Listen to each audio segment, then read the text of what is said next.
Кутман күн биздин сүйүктүү көрөрмандарыбыз. Кайрадан сиздер менен Назикайым подкасты. Мен Аида Абдирасулова жана жанымда психолог гимнастика тренер Айсира Шайбекова. Кош келипсиз. Бүгүн өзгөчө кызыктуу темада талкуу кылабыз. Анткени баарында эле турмуш кургандан кийин кайнене кайнатасы болот, эми көпчүлүгүндө. Анан бул жерде көп эле кыздар турмушка чыкпай атып деле мен кайненем менен жашабайм деп айтышат да. Же болбосо мен эң кичүүсүнө тийбейм дейт. Ошондо кичүү балдар эмне кылышат? Кичүү балдардын деле бактысы бар дегендечи. Алар деле жакшы жашоону, тынч жашоону жашагысы келет.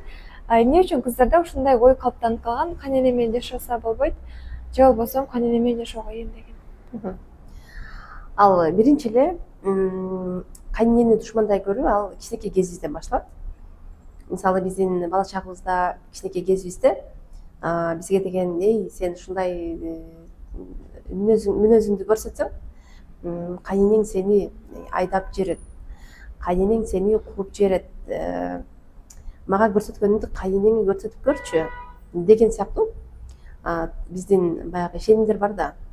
Алдын ала эле кайненени жаман көрсөтүү эң биринчи ошол тарапта турат да. Анан баягы эмне калыптанып калган бизде кайнене мындай жакшы сүйлөсө деле аны демек кайненем урушуп атат, же болбосо кайненем жаман айтып атат, мени келиндик кылып атат деген сыяктуу кабыл ала берет да. Себеби деген анын мээсинде баягы кайнене жаман деген нерсе бар да. Аны плюс тарап менен кабыл ала албайт. Бул биринчи жагы. Экинчи жагы болсо адам өзүнө ишеним жок болсо да, өзүнүн мамиле кылаларына ишенбесе, анда алдын ала эле өзү мындай защитада турат да, коргонууда турат. Мисалы, жетилген киши бар тараптан адамдар менен сөйлөшө алган, адамдар менен мамиле кыла алган, өзүнүн ата энеси менен мамиле кыла алган. Эгерде кыз болсо, ал кайнене аны ойлондурбайт. Ал бардык адам менен мамиле кылаларына өзүнө мындай көз жетет, ишенет. Бул багытта дагы адам аң сезим тараптан, психология тараптан чоңоюу маанилүү, өзүнүн ролун билүү. Мисалы, келин болсо, ал келиндин да өзүнүн ролу бар да. Мисалы, биз келин кийим деген нерсени дайым өзүнө суроо берип жүрүү.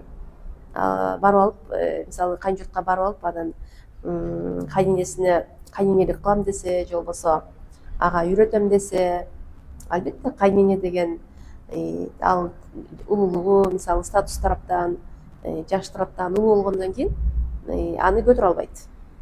Туурабы? Кандай болсо дагы. Ошон үчүн ал биринчи келин турмушка чыгаардын алдында мамилеге үйрөнүү бул эң маңыздуу. Эгерде чоңоюп жетилип алса, анда эч качан коркунучтун баарынан арылат. Кайнене менен мамиле кылбайм, кайнене менен жашабайм деген келин, демек ал өзүнүн үйүндө да ата энеси менен көйгөй бар. Же болбосо өзү кандай чөйрөдө болбосун, чөйрөдө өзү көйгөй бар деген сөз да. Мамиле кылаган адам баардык адам менен мамиле кыла берет. Кыла албаган адам баардык жерде мамиле кыла албайт. Мисалы үчүн кайненем жок, мындай өзүм менен өзүм жашайм, эркин деп ойлогондор бар да. Бирок кайненеси менен жашагандар мага жардам берет, көпчүлүк жерден мени колдойт деген тарапта бар да. Ошондо кайсыл жактын өзүнүн мындайча айтканда туурасы бар десиң. Өзүнүн бир туурасы бар балким. Ал кайнене менен деле жашап эркин болсо болот. Просто ал чоң киши болуп сүйлөшүү да, кайнене менен.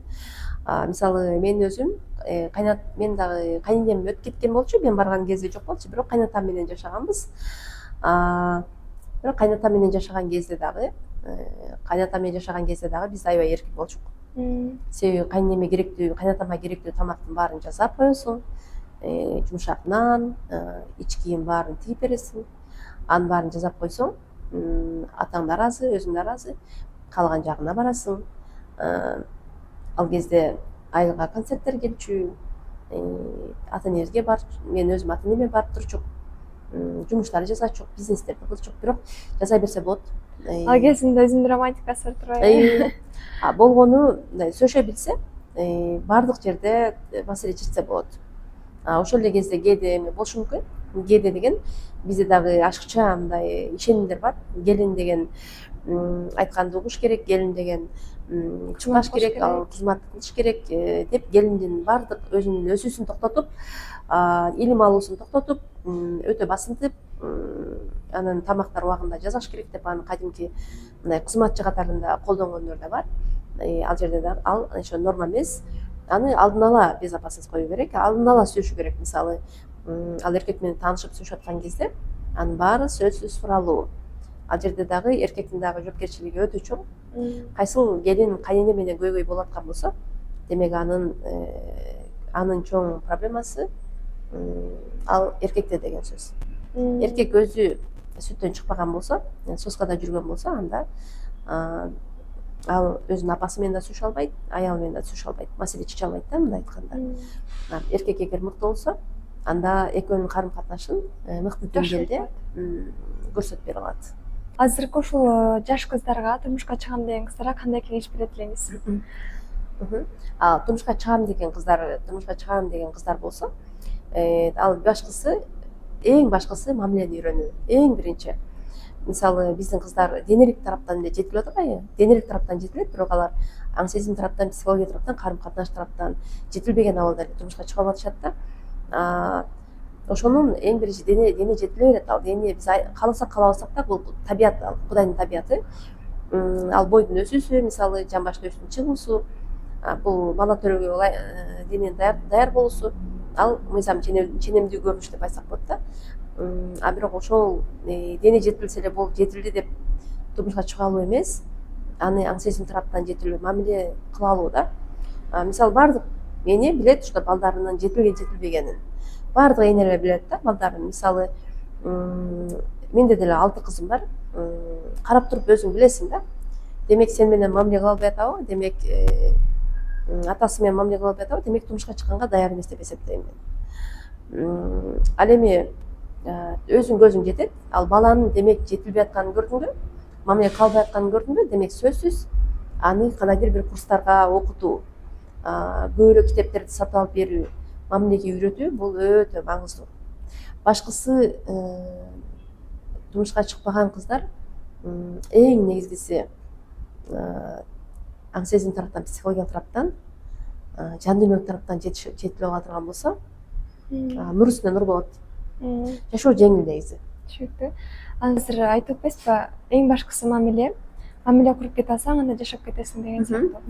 Бирок бул жерде мамиледен сырткары үй тиричилиги, тамак аш деген нерсе, тигүү, тазалоо деген сыяктуучу.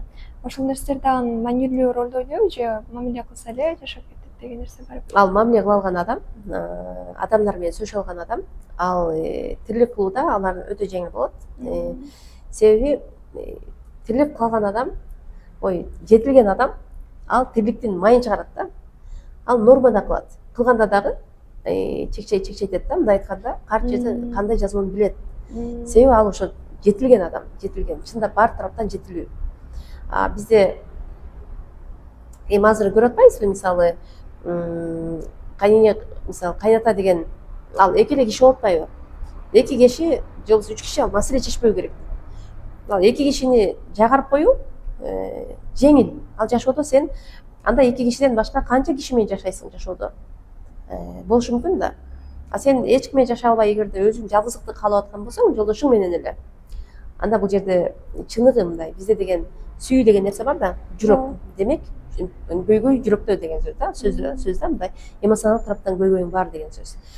Демек сен жүрөктө сүйүү сенде жок болсо, сен чөйрөнү сүйө албасаң, карым катнаш кыла албасаң, демек сен жашоого даяр эмессиң деген сөз да. Бул сүйүүнү жандандыруу, сүйүүнү өстүрүү, бул сага жалаң гана жакшылык алып келет жашоодо.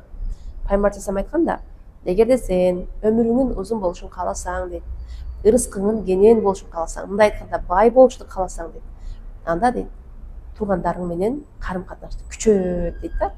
Туугандарың ким? Туугандарың ошол сенин кайын журтуң, туугандарың ошол сенин үй бүлөң, ата энең. Бирок сен ошолор менен карым катнаш кыла албасаң, демек сен бай боло албайт экенсиң. Демек өмүрүң узун болбойт экен, окшам болот экенсиң да демек. Демек сенин эмоционалдык тараптан жүрөгүңдө көйгөй бар деген сөз да. Демек сен жүрөк менен иштешиң керек, сүйүү менен иштешиң керек деген сөз да. Сүйүүгө толтуруш керек өзүн. Өзүн сүйүүгө толтуруу керек. Сүйүүгө дагы кантип толтурабыз десек, кайра эле ал Кудайды сүйүү менен келет. Түшүнүктүү. Анан бул жерде мындай го, тийгенге чейин кыздар турмушка чыксам дейт, а турмушка чыккандан кийин ажырашам дейт го. Экөө эки жактанчы бири бирине карама каршы. Кээ бирөө ажыраша албай атса, кээ бирөө тие албай атат деген. Балким бул тарап мындай болушу мүмкүн да. Турмушка чыккан азыр блогерлер же болбосо атактуулар көз менен жалаң эле жакшы жактарын көрсөтүп, ээрчишип эле Дубайга баратканын карасаң эле Турцияга бараткан же болбосо дүйнө кыдырып аткан, экөөсү чогулуп бийлеп аткан, ойноп аткан баягы көрүп атышат да. Анан жашоо ушундай эле болот деп ойлоп коюшат да адамдар. Көбүнчө кыздар ошентип ойлошу мүмкүн да. Бирок жашоо мындай эркек менен жашоо жалгыз жашаганга караганда 1000 эсе артык деп айтсак болот. Себеби эркекке турмушка чыгып аткан кезде сен ал коргоочуң, сен ал багуучуң, мындай айтканда. Ал табат сени, багат, кыскасы сени кандайдыр бир толуктап турат. Анан тукумулуу, бул жерде үй бүлө куруу баары артыгыраак. Бирок ошол мамилеге даяр болуп эле чыгышса, баары жакшы болот. Ал болгону ал нерсеге даяр эмес. Ошон үчүн гана чыккандан кийин кайра ажырашканга качкандар ушул да. Түшүнүктүү. Ожидание реальность болуп калган. Менимче бул маегибиз кызыктуу болду деп ойлойм сиздерге. Сизге дагы аябай чоң рахмат. Ушундай бизге тажрыйбаңыз менен бөлүшүп, убактыңызды бөлүп келе жатасыз. Жана буюрса дагы сонун маектерде көрөбүз деген үмүттөмүн. Саламаттаңыздар. Чоң рахмат сиздерге дагы.